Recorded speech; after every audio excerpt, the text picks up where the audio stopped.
Welcome back to the Urban Ranch. This is Quick Shot 18, and you may recall from previous videos that our neighbor across the street, Bruce and Bibba Hertz, had given us longleaf pine boards that had been actually milled from their forestry land in Alabama and Mississippi.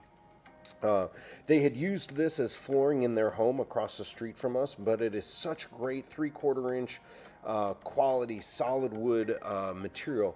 They gave it to Crystal and I to use in the project. As you may recall, Crystal and I whitewashed several of these boards, and those were then subsequently installed in the east wall of the craft room.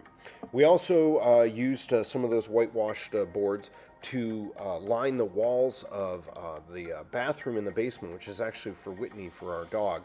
And we'll have some shots of that in a future episode.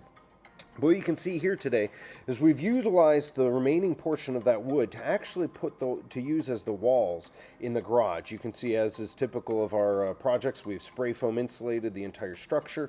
The garage door you see in here is actually just temporary. We're still awaiting our solid wood door that actually is steel on the back side of it, insulated as well, to be delivered. So in the interim, we using this temporary garage door, but you can see the B7 crew installing this 3/4 inch longleaf pine boards. They just look fantastic. 3 coats of a polyacrylic to protect the wood for a long time, and really just turned out fantastic.